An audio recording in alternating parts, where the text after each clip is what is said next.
Alright, so we are back for another video, guys, and today we're gonna check out the Tripowin Lea.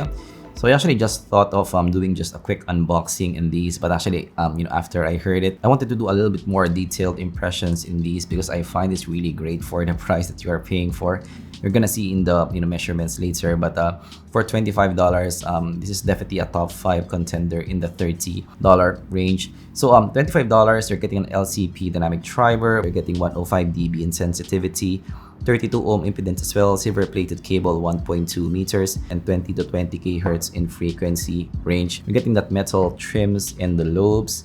Definitely feels good in hand. Actually, the build quality here reminds me of more expensive IEMs like maybe the WGT1, all black in design. Quite a small lobe here, similar to your SSRs, SSPs, but the build quality is really solid for me overall, and I do like the look in this overall. So actually, I haven't seen a Tripowin that the build quality I didn't like. So for all Tripowins, I do like the build quality. And looking at the cable as well for $25, as you guys can see, it's quite silky. It's not your braided cable anymore, but I like that it's not gonna be tangly on the ear. You have a lot of reinforcements here. You're getting that L plug at the top as well. Feels good in hand. It feels really solid as well. So this doesn't feel like a cheap cable for me. So actually, if they can sell this separately, that might be nice. And if you can see the connector as well, 2-pin connector here, and the connector even has that maybe more reinforcement there. It's made of metal, feels really good in the hand.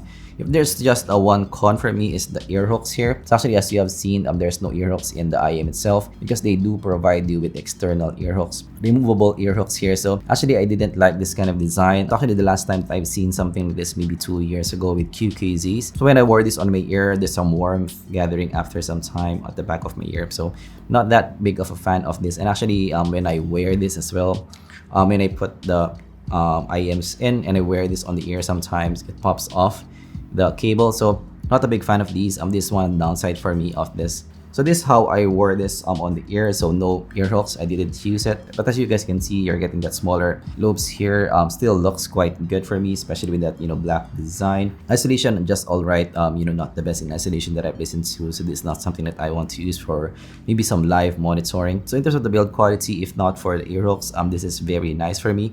So you might want to consider that in your purchase. So next, I'm talking about the sound. So this is actually really surprising for me.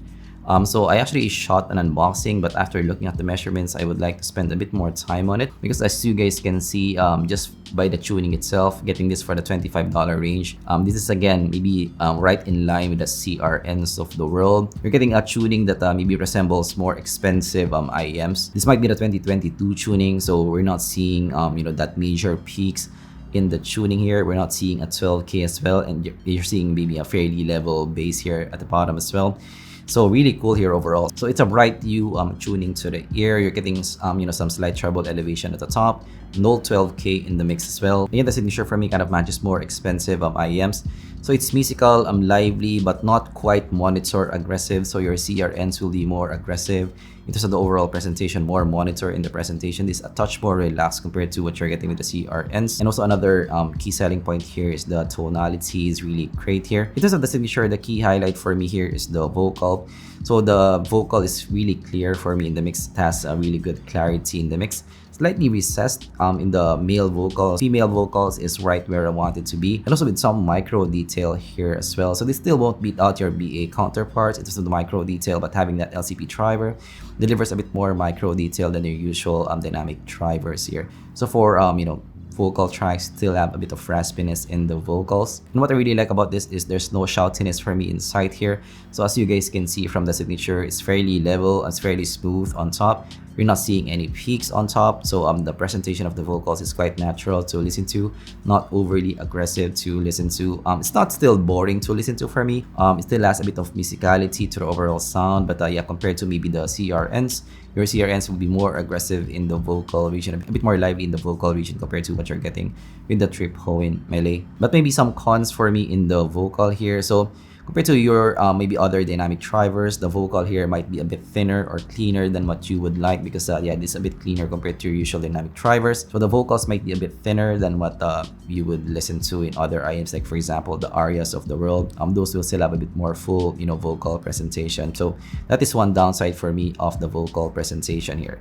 So going to the bass impact, so I would say it's fairly neutral bass here. So if you look at the graph, there's no major elevations here on top. So one of the few in this price range that has maybe a fairly level bass response here. So again, this is a bit more recessed in the mix. So this is not going to be a bass head here. So I'm less bassy than the Arias for me. I'm less bassy than the CRNs. Not overwhelming as well because of that signature. So the presentation of the bass here is nice because it's not that overwhelming in the mix. If there's one nitpick for me though, in the bass presentation, so I find that the boom is a bit more than what I would like, and it can muddle some tracks for me, especially those with busy bass tracks. Like for example, in 24K Magic, Bruno Mars, you have ample bass presentation, the quantity is there, but the decay is a bit slower for what I would like, so it kind of muddles the bass a bit there. So it's lacking a bit of definition for me in the bass. So it can be quite slow for some tracks, so that's one downside for me. So the bass here, while it's good in quantity, it's not the most technically capable bass in the $25 range. So looking at the top end, so nice positioning for me in the mix.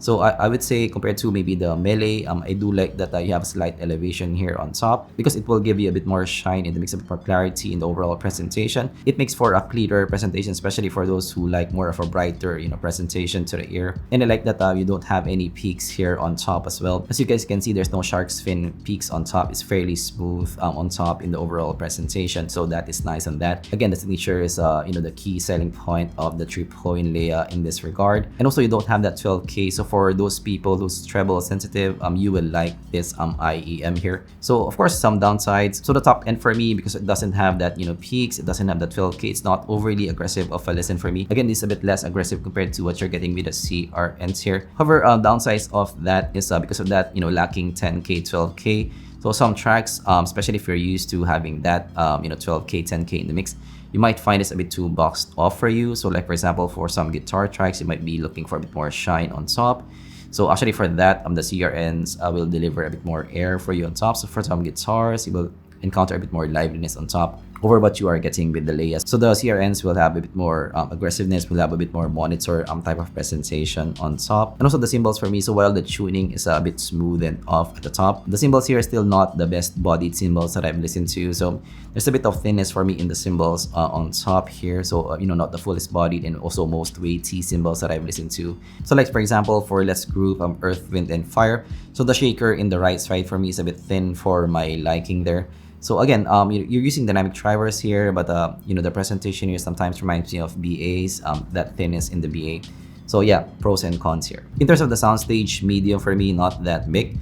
Separation, medium again. So it's a bit better compared to your other dynamic drivers, but your more BA counterparts, your full BA counterparts will still be better compared to this one. Also detail as well. It's a bit better again compared to your usual dynamic drivers, but still won't beat out your BA counterparts here. Actually, I do find the CRNs to have better detail retrieval over what you are getting with the Tripowin Lea. So yeah, compared to the CRNs here, so let's compare them side by side. So to be honest, they have a lot of similarities here. If you just look at the graph, they're fairly level in the graph, but in the CRNs, you're getting a bit more sub bass in the mix. And also on top as well, you're getting a bit more 12K in the CRNs in this regard. So actually for the CRNs, it's going to be more balanced to the ear compared to what you're getting with the Lea, that is going to be more maybe bright hue type of shape to the ear. So in terms of the sound, the CRNs has more ample bass at the bottom, a bit more 12K on top, a bit more air on top here, a bit more aggressive sound as well. So it's going to be more upfront, more monitor type of presentation in the CRNs. So in terms of some technicalities, the CRNs is going to be better. However, in the Lea, you have some advantages as well. So it's a bit more relaxed to the ear. So again, for some people who's treble sensitive, you might like the Lea a bit more there, a bit more rounded top as well. The bass is more controlled in the Lea, less shoutiness as well in the overall presentation. Again, less aggressive in the presentation. So if you're going to use this for maybe longer listening sessions, you might like the Lea in that regard. And tonality as well, it's a bit more natural in the Lea compared to what you're getting with the CRNs. So pros and cons here, some are better in the CRNs. Some are better in the Leas. So actually, these two are both nice for me. This will be kind of the benchmark for 2022. So the tunings here, really nice start for us in 2022. So it will depend on your preference here. If you like a more impactful bass, more monitor type of sound, more aggressive type of sound, you might still like the CRNs. If you like a more relaxed kind of sound, a bit more toned down bass as well, you might like the Lea in that regard. So for these two, if I'm gonna choose just one, so for my personal preference, I do listen to a lot of guitar tracks. The CRNs work for me a bit better because of that more micro detail and a bit more extended 12K in the mix there. So I do like usually my more lively, kind of sound, and the CRNs fits that bill for me. So let us try to close this thing. So for the Tripowin Lea, again, this is a top 5 contender in the channel. Actually, I didn't expect that it will be a top 5 contender, but that is definitely a really nice contender for the $30 range. This is a very positive sign for us to come in 2022. Dynamic driver presentation LCP for $25. Really nice build quality, cable really nice, except for that Aerox. Very nice tuning as well, maybe VK4-ish, CRN-ish kind of tuning, and of course you're getting that really nice vocal presentation, quite natural tonality as well. So if you're actually in the market in the $30 range, and if you don't like maybe a hybrid configuration, this might be the pick that you would want if you like a more dynamic driver presentation. So I still do like the CRNs, but it's definitely something that you should consider in the $30 range, especially if you're into a dynamic driver presentation. So that's my take with the Tripowin Lea. I actually will show you guys in the bottom the signatures. So I didn't talk about that for this review because yeah, I would like to talk about the sound. Of course, if you learn something, leave a like and subscribe for more content like this in the future. I'm trying out this maybe a bit changed up kind of review style. So let me know what you think of this review style. Of course, let me know down in the comments below. What do you think of the Lea? Have you heard it? Do you like it? Let me know down in the comments below. Thanks for watching, and I'm gonna see you guys in the next zpolt review. Goodbye.